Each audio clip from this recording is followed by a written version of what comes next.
আসসালামু আলাইকুম viewers, welcome back to my channel delicious cook. আজ তৈরি করে দেখাবো কাঁচা আমের জেলি অথবা জ্যাম। তাছাড়া এখন বাজারে প্রচুর কাঁচা আম পাওয়া যাচ্ছে, তাই চেষ্টা করেছি খুব সহজে বাসায় থাকা অল্প কয়েকটি উপকরণ দিয়ে কাঁচা আমের এই জেলিটা তৈরি করতে। আর এই জেলিটা তৈরি করে আপনারা সকালের ব্রেকফাস্টে কিংবা বাচ্চাদের টিফিনেও পাউরুটির সাথে খেতে পারেন। আশা করছি আমার আজকের রেসিপিটা আপনাদের কাছে ভালো লাগবে। তাহলে চলুন রেসিপিটা শুরু করা যাক। তো জেলিটা তৈরি করার জন্য আমি এখানে প্রথমে দুইটা মাঝারি সাইজের আম নিয়েছি, তবে আপনারা আপনাদের প্রয়োজন অনুসারে কম বেশি বাড়িয়ে নেবেন।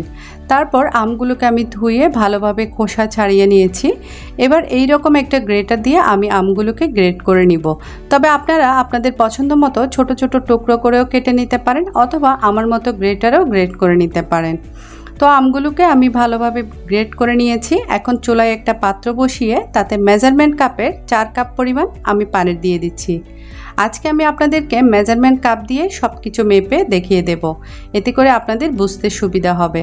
এখন আমরা যে আমগুলো গ্রেট করে রেখেছি তা দিয়ে দিচ্ছি। আমগুলো দেওয়ার পর একটু নেড়ে চেড়ে আমি এখন চুলাটাকে অন করে দিয়েছি। তারপর দিয়ে দিচ্ছি অল্প একটু লবণ। তারপর চুলার আঁচটাকে বাড়িয়ে দিয়ে আমটা বলক আসা পর্যন্ত একটু নেড়েচেড়ে অপেক্ষা করতে হবে। দেখতে পাচ্ছেন আমটা বলক চলে এসেছে, আর এই পর্যায়ে চুলার আঁচটাকে মিডিয়ামে রেখে আমটাকে আমাদের সেদ্ধ করে নিতে হবে এবং পানিটা 4 কাপ থেকে 2 কাপ করে নিতে হবে। আর এইভাবে আমি চুলার আঁচটা মিডিয়ামে রেখে প্রায় 10 থেকে 15 মিনিটের মতো আমগুলোকে সেদ্ধ করে নিয়েছি।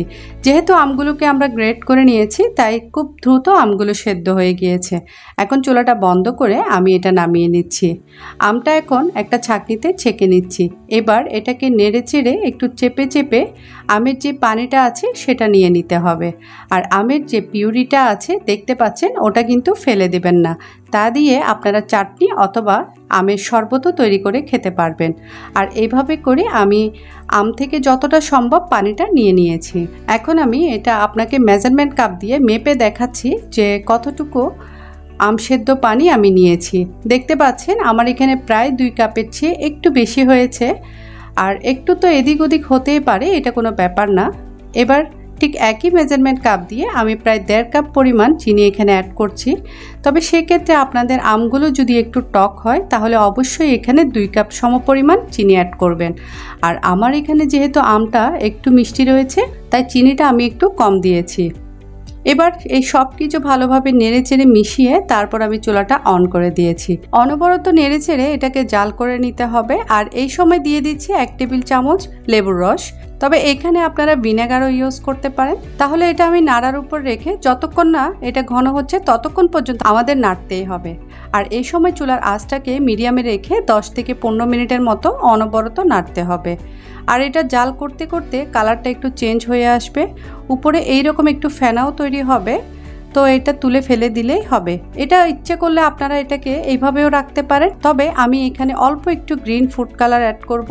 যেহেতু এটা কাঁচা আমের জেলি, তাই একটু ফুড কালার অ্যাড করলে হয়তো দেখতে আরেকটু আকর্ষণীয় হবে। তো দেখতে পাচ্ছেন কালারটাও অনেকখানি চেঞ্জ হয়ে এসেছে আর দেখতেও ভালো লাগছে। তবে এখানে আমি খুব বেশি কালার ইউজ করব না, মোটামুটি হালকা একটা কালারেই রেখেছি।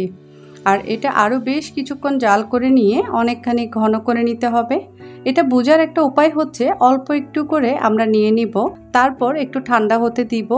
এটা কিন্তু এখনও অনেক পাতলা দেখাচ্ছে, তবে এটা যখন জমে যাবে তখন এটা এরকম আর পাতলা থাকবে না। দেখতে পাচ্ছেন এটা ঠান্ডা হওয়ার পর পুরোপুরি জমে গিয়েছে। প্লেটটাকে এভাবে উল্টে পাল্টে কাত করলেও কিন্তু পড়ছে না, তার মানে আমাদের জেলিটা সম্পূর্ণ তৈরি হয়ে গেছে। এখন আমি চুলার থেকে নামিয়ে এটাকে একটা বয়ামে সেট করে নিচ্ছি। এটা যেটাতে সেট করবেন প্রথমেই সেটাতে কিন্তু নিয়ে নিতে হবে, পরে কিন্তু আর নাড়ানো যাবে না, এটা সাথে সাথেই জমে যাবে। তাই আমি প্রথমে এই জারটাকে ধুয়ে পরিষ্কার করে শুকিয়ে নিয়েছি, তারপর এই জেলিটা সেট করে নিচ্ছি। চেষ্টা করবেন কাচের যে কোনো জারে জেলিটা সেট করতে, এতে করে অনেক দিন যাবত জেলিটা ভালো থাকে। আর 2টা আম দিয়েই আমার এতটুকু পরিমাণ জেলি হয়েছে। এটা এখন নর্মাল তাপমাত্রায় ঠান্ডা করে নিতে হবে।